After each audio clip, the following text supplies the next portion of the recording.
ಸ್ನೇಹಿತರೆ ನಮಸ್ಕಾರ. ನಾನು Ravindra Joshi. Honourable justice GR Swaminathan, Madurai ಪೀಠ, ಮಡ್ರಾಸ್ ಹೈಕೋರ್ಟ್. ಈತ ಕಾರ್ತಿಕ ಮಾಸದಲ್ಲಿ ಹಿಂದೂ ದೇವಸ್ಥಾನದ ಹೊರಗಡೆ ಇರುವಂಥ ದೀಪಸ್ತಂಭದಲ್ಲಿ ದೀಪವನ್ನು ಬೆಳಗಿಸಲಿಕ್ಕೆ ಕೋರ್ಟಿನಲ್ಲಿ ಆದೇಶವನ್ನು ಮಾಡ್ತಾರೆ, ತೀರ್ಪನ್ನು ಕೊಡ್ತಾರೆ.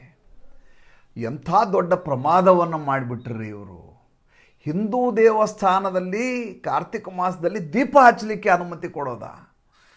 ಪ್ರತಿಭಟನೆ ಶುರುವಾಗತ್ತೆ. ತಕ್ಷಣದಲ್ಲಿ ಈ ಜಡ್ಜ್ ರಾಜೀನಾಮೆ ಕೊಡಬೇಕು, ಅಲ್ಲಿವರೆಗೂ ನಾವು ಬಿಡೋದಿಲ್ಲ ಅಂತ ಗಲಾಟೆ ಮಾಡಲಿಕ್ಕೆ ಶುರು ಮಾಡ್ತಾರೆ. ಸ್ವತಃ ಲಾಯರ್ಗಳ ಸಂಘಟನೆಯವರು.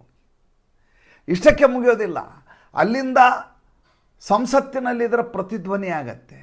ಅಲ್ಲಿ DMK ಪಕ್ಷದ ಸಂಸದ TR ಬಾಲು ಈ ಜಡ್ಜು ಯಾರು ಈ ರೀತಿಯ ತೀರ್ಪನ್ನು ಕೊಟ್ಟಿದ್ದಾರೋ ಅವರ ಮೇಲೆ ಮಹಾಭಿಯೋಗವನ್ನು ಹೂಡಬೇಕು ಅಂತ ವಾದ ಮಂಡನೆಯನ್ನು ಮಾಡ್ತಾರೆ. ಎಲ್ಲರನ್ನ ಸಂಘಟಿಸಲಿಕ್ಕೆ ಶುರು ಮಾಡ್ತಾರೆ. ಎಂತೆಂಥ ಪ್ರಕರಣಗಳ ಬಗ್ಗೆ ಹೇಳಬೇಕ್ರಿ ನಾನು, ನನಗೆ ಬೇಜಾರಾಗತ್ತೆ. ಈಗಾಗಲೇ ಈ ಪ್ರಕರಣದ ಬಗ್ಗೆ ತಮಗೆ ಸಂಪೂರ್ಣವಾದ ಮಾಹಿತಿಯನ್ನು ಕೊಟ್ಟಿದ್ದೆ ನಾನು. ಈ ಸುಬ್ರಹ್ಮಣ್ಯ ದೇವಸ್ಥಾನದಲ್ಲಿ, ಕಾರ್ತಿಕೇಯನ ದೇವಸ್ಥಾನದಲ್ಲಿ ದೀಪೋತ್ಸವಕ್ಕಾಗಿ ಅನುಮತಿಯನ್ನು ಕೋರಲಾಗಿತ್ತು. ಅನುಮತಿಯನ್ನು ಕೊಡಲಿಲ್ಲ, ಕೋರ್ಟ್ಗೆ ಹೋಗಲಾಗಿತ್ತು ಅಂತ. ದೇವಸ್ಥಾನದ ಹೆಸರು ತಿರುಪರಂ ಕುಂದರಂ ಕೋವಿಲ್ ಅಂತ. ಈ ತಿರುಪರಂ ಕುಂದರಂ ಅಂತಂತಂದರೆ ನಮ್ಮ ಕಾರ್ತಿಕೇಯನ ದೇವಸ್ಥಾನ, ಇದು ಸುಬ್ರಹ್ಮಣ್ಯನ ದೇವಸ್ಥಾನ. ಈ ದೇವಸ್ಥಾನದಲ್ಲಿ ಇವರು ದೀಪೋತ್ಸವ ಮಾಡಬೇಕು ಅಂತ ಕಾರ್ತಿಕೈ ದೀಪಂ ಅಂತ ಕಾರ್ಯಕ್ರಮ ಇದೆ. ಈ ಕಾರ್ತಿಕೈ ದೀಪಂ ಮಾಡಲಿಕ್ಕೆ ಇವರು ತಯಾರಿಯನ್ನು ಮಾಡ್ಕೋತಾರೆ. ಸಮಸ್ಯೆ ಏನಪ್ಪ ಅಂದರೆ, ಒಂದು ದೊಡ್ಡ ಬೆಟ್ಟದ ಮೇಲದ ಭಾಗದಲ್ಲಿ, ಸ್ವಲ್ಪ ಮೇಲಿನ ಭಾಗದಲ್ಲಿ ಒಂದು ದರ್ಗಾ ಮಾಡ್ಕೊಂಡಿದ್ದಾರೆ. ಅಲ್ಲಿಂದ ಕೆಳಗೆ ಇಳಿದ್ರೆ ಬೆಟ್ಟದ ತಪ್ಪಲಲ್ಲಿ ಅಲ್ಲಿ ಈ ತಿರುಪರಂ ಕುಂದರಂ ಕೋವಿಲ್ ಇದೆ. ದೇವಸ್ಥಾನ, ಕೋವಿಲ್ ಅಂದರೆ ದೇವಸ್ಥಾನ. ಬೆಟ್ಟದ ಮೇಲೆಯೇ ಕಾಶಿ ವಿಶ್ವನಾಥ ದೇವಸ್ಥಾನ ಕೂಡ ಇದೆ. ಅಂದಿನ ರಾಜರು ಇವರಿಗೆ ಸುಮಾರು ಒಂದು 50-100 ವರ್ಷಗಳ ಹಿಂದೆ ದರ್ಗಾ ಮಾಡ್ಕೊಳ್ಳಿಕ್ಕೆ ಒಂದು ಸಣ್ಣ ಜಾಗವನ್ನು ಬಿಟ್ಕೊಟ್ಟಿದ್ರು. ಇವತ್ತು ಅದೇ ಯಾವ ರೀತಿಯಾಗಿ ಕುತ್ತಾಗಿ ಪರಿಣಮಿಸಿದೆ ಅಂದರೆ, ನೀವು ದರ್ಗಾದ ಎದುರಿಗೆ ದೀಪಸ್ತಂಭದಲ್ಲಿ ಈ ಕಾರ್ತಿಕೈ ದೀಪವನ್ನು ಹಚ್ಚಕೂಡದು ಅಂತ ಮುಸಲ್ಮಾನರ ಗಲಾಟೆ ಮಾಡಿ ಸರ್ಕಾರಕ್ಕೆ ಪತ್ರವನ್ನು ಬರೀತಾರೆ. SP ಸ್ಥಳಕ್ಕೆ ಬರ್ತಾರೆ. ಸ್ಥಳಕ್ಕೆ ಬಂದು ಭಾರತೀಯ ನ್ಯಾಯ ಸಂಹಿತೆ ಪ್ರಕಾರ ಅಲ್ಲಿ ಯಾರೂ ಬರಬಾರ್ದು, ಚದುರು ಹೋಗಬೇಕು ಅಂತ ಅಲ್ಲಿಂದ ಜಾಗ ಖಾಲಿ ಮಾಡಿಸ್ತಾರೆ. ಅಲ್ಲಿಯ ಭಕ್ತ ಮಂಡಳಿ ಕೋರ್ಟ್ಗೆ ಮೊರೆ ಹೋಗ್ತಾರೆ. ಹಿಂದೂಗಳ ಅತಿ ದೊಡ್ಡದಾದ ದೌರ್ಬಲ್ಯ ಅಂತಿರೋ ಅಥವಾ ಒಳ್ಳೆಯತನ ಅಂತಿರೋ ಏನಂತೀರೋ ನಿಮಗೆ ಬಿಟ್ಟದ್ದು, ಇವರು ಗಲಾಟೆ ಮಾಡೋರಲ್ಲ, ನ್ಯಾಯಾಲಯದ ಮೂಲಕ ನ್ಯಾಯವನ್ನು ಪಡೆಯಬೇಕು ಅಂತ ಹೋಗ್ತಾರೆ. ಹೇಗೆ ಅಯೋಧ್ಯೆ ರಾಮ ಮಂದಿರಕ್ಕಾಗಿ 500 ವರ್ಷಗಳ ತಪಸ್ಸನ್ನು ಮಾಡಿ ಕೊನೆಗೆ ಸುಪ್ರೀಂ ಕೋರ್ಟಿಂದ ನಾವು ಅನುಮತಿಯನ್ನು ಪಡೆದ್ವೋ, ಅದೇ ರೀತಿಯಾಗಿ ಈ ಪ್ರಕರಣದಲ್ಲಿಯೂ ಕೂಡ ಮಡ್ರಾಸ್ ಹೈಕೋರ್ಟಿಗೆ ಮೊರೆ ಹೋಗ್ತಾರೆ. ಅದು ಮಧುರೈ ಪೀಠಕ್ಕೆ ಬರುತ್ತೆ. ಮಧುರೈ ಪೀಠದಲ್ಲಿ ಜಸ್ಟಿಸ್ GR ಸ್ವಾಮಿನಾಥನ್ ಇರ್ತಾರೆ. ಈ GR ಸ್ವಾಮಿನಾಥನ್ ನೋಡಿದರೆ ನಿಮಗೆ ಪಕ್ಕಾ ಸಾತ್ವಿಕವಾದಂಥ ವ್ಯಕ್ತಿ. ತ್ರಿಪುಂಡ ಹಣೆಯ ಮೇಲೆ ತಿಲಕ, ಭಸ್ಮ ಹಚ್ಕೊಂಡು ಬಂದು ಪೀಠದಲ್ಲಿ ಕೂಡುವಂಥ ಮನುಷ್ಯ. ನೋಡಿದ್ರೇ ನೋಡಿದ ತಕ್ಷಣ ನಮಸ್ಕಾರ ಮಾಡ್ಬೇಕು ನಿಮ್ಗೆ, ಆ ರೀತಿ ಇರುವಂಥ ವ್ಯಕ್ತಿ. ಪ್ರಕರಣವನ್ನು ಕೇಳ್ತಾರೆ. ಅಲ್ಲಿ SP ಗೆ ಆರ್ಡರ್ ಮಾಡ್ತಾರೆ. ಲೋಗನಾಥನ್, J. ಲೋಗನಾಥನ್ ಅಂತೇಳಿ ಸೂಪ್ರಿಡೆಂಟ್ ಆಫ್ ಪೊಲೀಸಲ್ಲಿ ಅವ್ರಿಗೆ ಆರ್ಡರ್ ಮಾಡ್ತಾರೆ. ನೋಡಿ ಸ್ವಾಮಿ, ಇದು ಕಾರ್ತಿಕ, ಅವರು ದೀಪ ಹಚ್ತೀನಿ ಅಂತಾರೆ, ಅದಕ್ಕೆ ಅನುಮತಿ ಕೊಡೋದಿಲ್ಲ ಅಂದರೆ ಏನು ಅಂದ್ರೆ ಅರ್ಥ? ಅವ್ರು ಹೇಳ್ತಾರೆ, ಇಲ್ಲ, ನಮ್ಮ ದರ್ಗಾ ಎದುರುಗಡೆ ಇದೆ, ಮೂರ್ತಿ ಪೂಜೆ ನಮ್ಮಲ್ಲಿ ನಿಷಿದ್ಧ, ಆದ್ದರಿಂದ ಇಲ್ಲಿ ಹಚ್ಚಬಾರ್ದು. ಅವಾಗ ಜಡ್ಜ್ ಹೇಳ್ತಾರೆ, ಅಲ್ಲ, ನೀವು ದಿನಕ್ಕೆ 5 ಸಲ ನಮಾಜ್ ಮಾಡಿದ್ದನ್ನು ಇಲ್ಲಿ ಹಿಂದೂ ದೇವಸ್ಥಾನದವ್ರು ಕೇಳಿಸ್ಕೋತಾರೆ, ಅದ್ರ ಬಗ್ಗೆ ಯಾರ್ದು ಅಭ್ಯಂತರ ಇಲ್ಲ. ಅವರು ವರ್ಷದಲ್ಲಿ 1 ದಿವಸ ದೀಪಸ್ತಂಭದಲ್ಲಿ ದೀಪವನ್ನು ಹಚ್ತೀನಿ ಅಂತಂದ್ರೆ ಅದಕ್ಕೆ ಅಭ್ಯಂತರ ಒಡ್ಡೋದು ಎಷ್ಟರ ಮಟ್ಟಿಗೆ ಸರಿ? ನೀವು ತಕ್ಷಣದಲ್ಲಿ 5ನೇ ತಾರೀಕು ಇದು ಅನುಷ್ಠಾನಕ್ಕೆ ಬರುವ ಹಾಗೆ ಮಾಡಿ ನನಗೆ ವರದಿಯನ್ನು ಕೊಡಬೇಕು ಅಂತ ಈ GR ಸ್ವಾಮಿನಾಥನ್ ಜಸ್ಟಿಸ್ ಅವರು ಹೇಳ್ತಾರೆ. ಅನಿವಾರ್ಯ ಆಗಿಬಿಡುತ್ತೆ, ಇದು ಮಾಡಲೇಬೇಕು. ಸರ್ಕಾರಕ್ಕೆ ಕೋರ್ಟ್ ನೀಡಿದಂಥ ನಿರ್ದೇಶನ. ಜನ ಸೇರ್ತಾರೆ, ದೀಪೋತ್ಸವ ಮಾಡಬೇಕು. ದೀಪೋತ್ಸವ ಮಾಡೋ ಸಂದರ್ಭದಲ್ಲಿ ಗಲಾಟೆ ಶುರುವಾಗ್ಬಿಡುತ್ತೆ.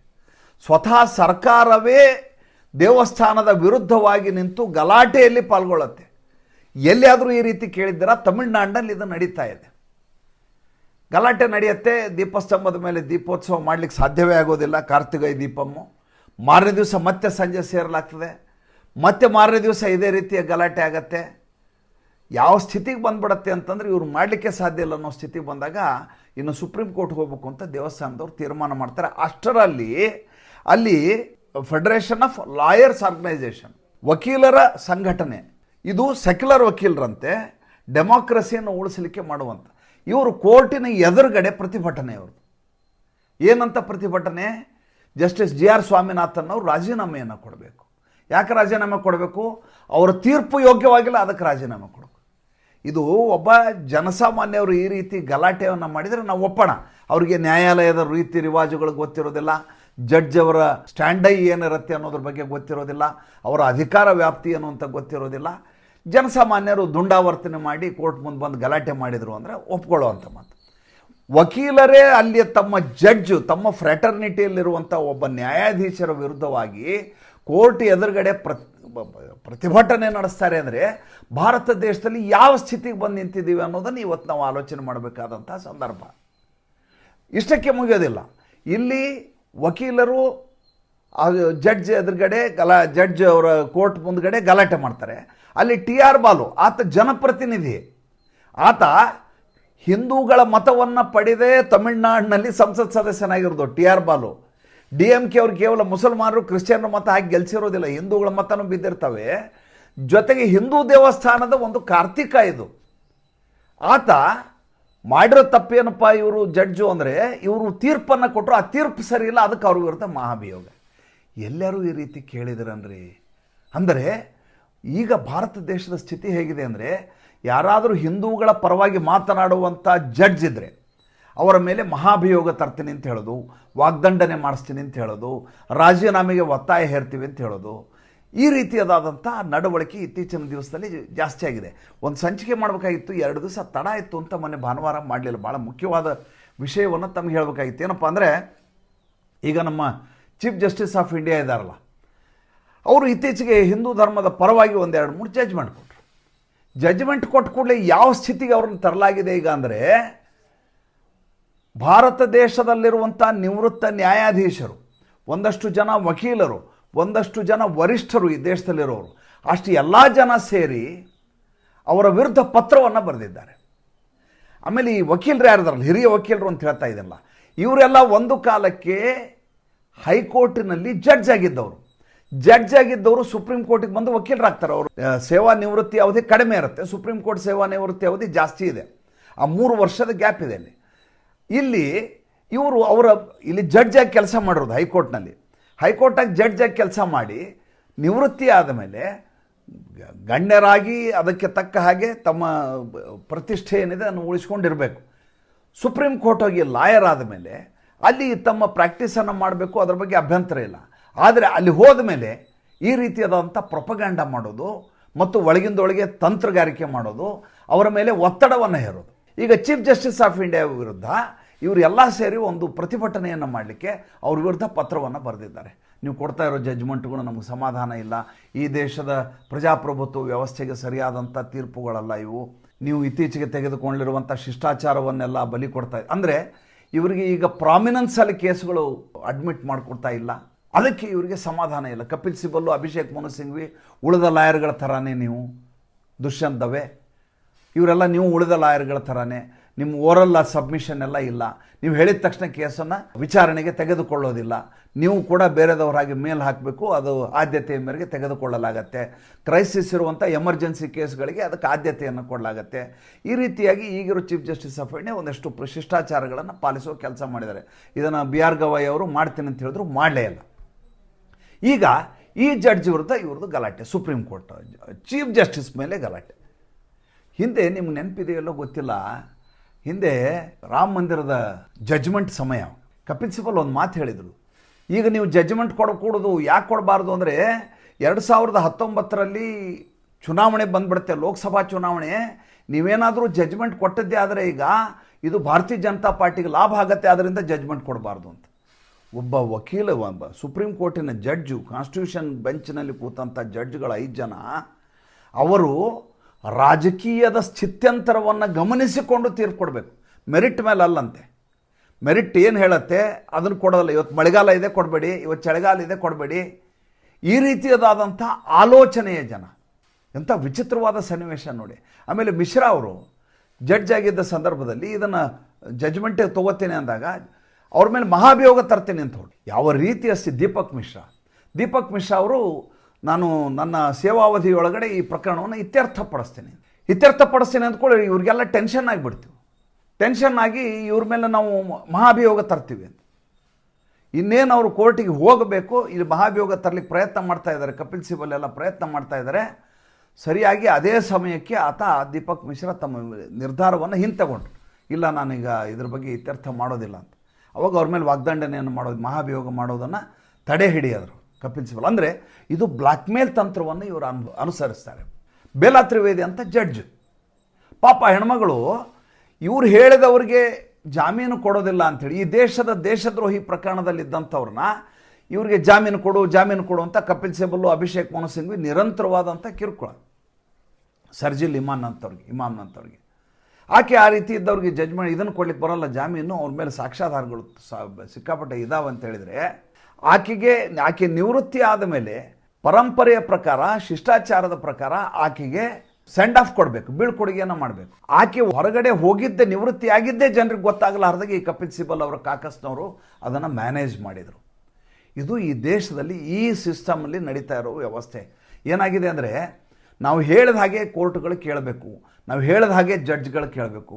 ಯಾವುದೇ ಜಡ್ಜ್ ಆಗಲಿ, ಒಂದು ಮಾತನ್ನು ಡಾಕ್ಟರ್ BR ಅಂಬೇಡ್ಕರ್ ಅವರು ಹೇಳಿದರು, ನಾವು ಈ ಸಂವಿಧಾನದ ದತ್ತವಾಗಿ ನಾವು ಮಾಡಿರುವಂಥ ನ್ಯಾಯಾಂಗ ವ್ಯವಸ್ಥೆಯಲ್ಲಿ ಜಡ್ಜ್ ಆಗಿ ಕೂತ್ಕೊಳ್ಳೋಂಥ ವ್ಯಕ್ತಿ ಕೂಡ ಮನುಷ್ಯನೇ ಆಗಿರ್ತಾರೆ, ಅವ್ರಿಗೂ ಭಾವನೆಗಳಿರ್ತವೆ, ಅವರು ಎಲ್ಲವನ್ನೂ ಮೀರಿದಂಥ ವ್ಯಕ್ತಿಗಳು ಅಂತ ನಾವು ಪರಿಗಣನೆ ಮಾಡಬಾರ್ದು, ಅವ್ರಿಗೂ ಪೂರ್ವಾಗ್ರಹಗಳಿರ್ತವೆ, ಅವ್ರಿಗೂ ವಿವೇಚನಾ ಇದು ಇರುತ್ತೆ. ಆದ್ದರಿಂದ ಅವರು ಪರಿಪೂರ್ಣರು ಅಂತ ಭಾವಿಸಬಾರ್ದು, ಅವರಿಂದನೂ ತಪ್ಪುಗಳಾಗಬಹುದು ಅಂತ ಒಂದು ಮಾತು ಹೇಳಿದರು. ಕಾನ್ಸ್ಟಿಟ್ಯೂಯೆಂಟ್ ಅಸೆಂಬ್ಲಿನಲ್ಲಿ ಮಾತನಾಡುವಾಗ ಭಾಷಣದಲ್ಲಿ ಹೇಳಿದ್ದಾರೆ ಈ ಮಾತನ್ನ. ಅಂದರೆ ಜಡ್ಜ್ಗಳು ಎಲ್ಲವನ್ನ ಮೀರಿದವರು, ಅದನ್ನು ಮೀರಿ ಅವ್ರು ಜಡ್ಜ್ಮೆಂಟ್ ಕೊಡ್ತಾರೆ ನಾವೆಂದು ಅನ್ಕೋಬಾರ್ದು. ಒಂದು.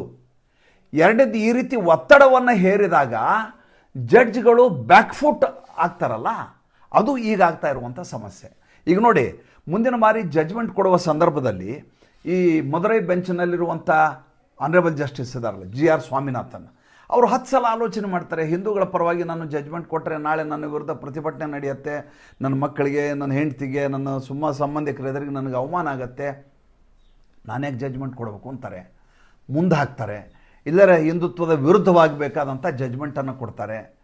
ಈ ರೀತಿಯಾದಂಥ ಮನಸ್ಥಿತಿಗೆ ಅವ್ರ ಮೇಲೆ ಮಾನಸಿಕವಾಗಿ ಒತ್ತಡವನ್ನು ಹೇರುವ ಪ್ರಯತ್ನ ಇದು. ದೀಪಕ್ ಮಿಶ್ರಾ ಪ್ರಕರಣ ಅದೇ ಆಗಿದ್ದು. ಎಲ್ಲಿ ಮಹಾಭಿಯೋಗ ನನ್ನ ವಿರುದ್ಧ ತಂದುಬಿಡ್ತಾರೆ, ಹೆದರಿಸಿರೋದು ಅವ್ರನ್ನ. ಈಗ ಹೋಗ್ತಾ ಇದ್ದೀನಿ ನಾನು, ಹೋದ ತಕ್ಷಣ ಈಗ ರಾಜ್ಯಸಭೆಯಲ್ಲಿ ಈಗ ಮೂವ್ ಮಾಡಿಬಿಡ್ತೇನೆ ಇದನ್ನು, ಮಹಾಭಿಯೋಗವನ್ನು. ಈಗ ಇವ್ರದ್ದು ಮೆಜಾರಿಟಿ ಇಲ್ಲ, DMK ಅದವ್ರದ್ದು. ಇವರು ಮಹಾಭಿಯೋಗವನ್ನು ನೋಡ್ರಿ, ಕಳೆದ ಸಂಸತ್ತಿನ ಅಧಿವೇಶನದ ಸಂದರ್ಭದಲ್ಲಿ ಸ್ವತಃ ಯಶವಂತ್ ವರ್ಮಾ ದುಡ್ಡನ್ನು ಮನೆಯಲ್ಲಿ ಪೇರಿಸಿಟ್ಟಂಥ ವ್ಯಕ್ತಿ, ಬೆಂಕಿ ಹಚ್ಚಿ ಬಿದ್ದ ಸಂದರ್ಭದಲ್ಲಿ ನೋಟ್ಗಳೆಲ್ಲ ಸುಟ್ಟು ರೆಡ್ ಹ್ಯಾಂಡ್ ಆಗಿ ಸಿಕ್ಕಾಕೊಂಡಂಥ ವ್ಯಕ್ತಿ, 3 ಜನ ಜಡ್ಜ್ಗಳ ಸಮಿತಿ ಕೂಡ ಆತ ದೋಷಿ ಅಂತ ತೀರ್ಮಾನ ಆಗಿರುವಂಥ ಪ್ರಕರಣದ ಮಹಾಭಿಯೋಗವನ್ನೇ ಇಲ್ಲಿವರೆಗೂ ತರಕ್ಕಾಗಿಲ್ಲ ಸರ್ಕಾರಕ್ಕೆ. ಯಶವಂತ್ ವರ್ಮಾ ದಿಲ್ಲಿ ಹೈಕೋರ್ಟಿಂದ ಅಲಹಾಬಾದ್ ಹೈಕೋರ್ಟ್ ಆರಾಮಾಗಿ ಕೂತಿದ್ದಾರೆ, ಎಲ್ಲ ಸವಲತ್ತುಗಳನ್ನು ಅನುಭವಿಸ್ತಾ ಇದ್ದಾರೆ, ಅವ್ರಿಗೆ ಯಾವ ಸಮಸ್ಯೆಯೂ ಆಗಿಲ್ಲ. ಅವ್ರ ಮುಂದೆ ಕೇಸ್ಗಳು ಬರೋದಿಲ್ಲ ಅನ್ನೋದು ಬಿಟ್ಟರೆ ಯಾವುದೇ ರೀತಿಯಾದಂಥ ಅವರ ಸವಲತ್ತುಗಳಿಗೆ ತೊಂದರೆ ಆಗಿಲ್ಲ. ಅವರು ಎಷ್ಟು ಸುಖವಾಗಿರ್ಬೇಕು ಅಷ್ಟು ಸುಖವಾಗಿದ್ದಾರೆ, ಅವ್ರನ್ನ ಮುಟ್ಲಿಕ್ಕೆ ಯಾರಿಗೂ ಸಾಧ್ಯ ಆಗಿಲ್ಲ. ಪಾಪ ಈ GR ಸ್ವಾಮಿನಾಥನ್ನು ಇವರು ಮಾಡಲಾರದ ತಪ್ಪಿಗೆ, ಇವರೇನು ಭ್ರಷ್ಟಾಚಾರ ಮಾಡಿಲ್ಲ, ದುಡ್ಡಿಸ್ಕೊಂಡಿಲ್ಲ, ಅಥವಾ ಮೆರಿಟ್ ಇರಲಾರ್ದ ಕೇಸಲ್ಲ, ಹಿಂದೂಗಳ ದೇವಸ್ಥಾನದಲ್ಲಿ ದೀಪ ಹಚ್ಚು ಅಂತ ಹೇಳಿ ತಪ್ಪು ಅಂಥೇಳಿ ಮಹಾಭಿಯೋಗ ಮಾಡ್ತೀವಿ ಅಂತ TR ಬಾಲು ಹೇಳಿದರೆ, ಇಂಥವ್ರನ್ನ ನಾವು ಆಯ್ಕೆ ಮಾಡಿ ಚುನಾಯಿತರನ್ನಾಗಿ ಮಾಡಿ ಸಂಸತ್ತಿಗೆ ಕಳಿಸ್ತೀವಲ್ಲ, ನಮಗೇನಂತ ಹೇಳಬೇಕು ಹೇಳಿ. ಈ ದೇಶದಲ್ಲಿ ಏನೋ ವ್ಯವಸ್ಥೆ ಬದಲಾಗ್ತಾ ಇದೆ, ಕೋರ್ಟಿನಲ್ಲಿ ನಿಲುವಳಿಗಳು ಬದಲಾಗ್ತಾ ಇದ್ದಾವೆ, ಜಡ್ಜ್ಗಳು ಸ್ಪಷ್ಟವಾದಂಥ ಧೋರಣೆಗೆ ಬರ್ತಾ ಇದ್ದಾರೆ, ಯಾವುದೇ ಒತ್ತಡಕ್ಕೆ ಸಿಲುಕ್ತಾ ಇಲ್ಲ ಅಂತ ಕಳೆದ 4-5 ದಿವಸದಿಂದ ವಿಡಿಯೋ ಮಾಡ್ತಾ ಇದ್ದೆ. ಇವತ್ತು ಈ ಪ್ರಕರಣ ನೋಡಿದ ಮೇಲೆ ನನಗೆ ಬೇಸರ ಆಗೋಯ್ತು. ಅಷ್ಟೇ ಅಲ್ಲ, ಈ ಫೆಡರೇಷನ್ ಆಫ್ ಲಾಯರ್ಸ್ ಆರ್ಗನೈಜೇಷನ್ ಅಂತೇನು ನೋಡಿದ್ದೆ, organisation for democracy and secularism ನೋಡಿದ್ನಲ್ಲ, ಇವ್ರ ಗಲಾಟೆ ಅನ್ನೋದು ಅದ್ರದ್ದು ವಿಡಿಯೋ ತುಣುಕಿದೆ, ಕಾಪಿರೈಟ್ ಬರದೆ ಹೋದರೆ ಹಾಕ್ತಿದ್ದೆ. ಅದನ್ನ ಒಂದು ಕ್ಲಿಪ್ಪಿಂಗ್ ತೋರಿಸ್ತೇನೆ ನೋಡಿ. ಲಾಯರ್ಗಳೇ ಜಡ್ಜ್ಗಳ ವಿರುದ್ಧ ಕೋರ್ಟ್ ಹೊರಗಡೆ ಪ್ರತಿಭಟನೆ ಮಾಡಲಿಕ್ಕೆ ಶುರು ಮಾಡಿದ್ರು. ಯಾವ ವಿಷಯಕ್ಕೆ? ತೀರ್ಪು ಕೊಟ್ಟದ್ದು ನಮ್ಗೆ ಸಮಾಧಾನ ಇಲ್ಲ ಅಂತ. ತೀರ್ಪು ಕೊಟ್ಟದ್ದು ಸಮಾಧಾನ ಇಲ್ಲ ಅಂದ್ರೆ ಲಾಯರ್ಗಳು ಏನು ಮಾಡಬೇಕು? ಹೈಯರ್ ಬೆಂಚ್ಗೆ ಹೋಗಬೇಕು. ಹೈಯರ್ ಬೆಂಚೇ ಇಲ್ಲ ಅಂತ ತಿಳ್ಕೊಳ್ರಿ, ರಿವ್ಯೂ ಪಿಟಿಷನ್ ಹಾಕಬೇಕು. ಅದನ್ನು ಬಿಟ್ಟು ರೋಡಲ್ಲಿ ನಿಂತು ಪ್ರತಿಭಟನೆ ಮಾಡೋದು, ಗಲಾಟೆ ಮಾಡೋದು ಮಾಡ್ತಾರೆ ಅಂದರೆ ಇವ್ರ ಬಗ್ಗೆ ಹೆಂಗೆ ಗೌರವ ಬರಲಿಕ್ಕೆ ಸಾಧ್ಯ? ನಾವು ಈ ದೇಶದಲ್ಲಿ ಎಲ್ಲಿ ಹೋಗ್ತಾ ಇದ್ದೀವಿ ಅನ್ನೋದ್ರ ಬಗ್ಗೆ ನನಗೆ ಭಯ ಶುರುವಾಗ್ಬಿಟ್ಟಿದೆ. ಮತ್ತೆ ಮುಂದಿನ ಸಂಚಿಕೆಯಲ್ಲಿ ಮಾತಾಡ್ತೀನಿ. ಸಂಚಿಕೆ ಇಷ್ಟ ಆಗಿದ್ರೆ ಲೈಕ್ ಮಾಡಿ, ಫಾಲೋ ಮಾಡಿ, ಶೇರ್ ಮಾಡಿ. ನಮಸ್ಕಾರ.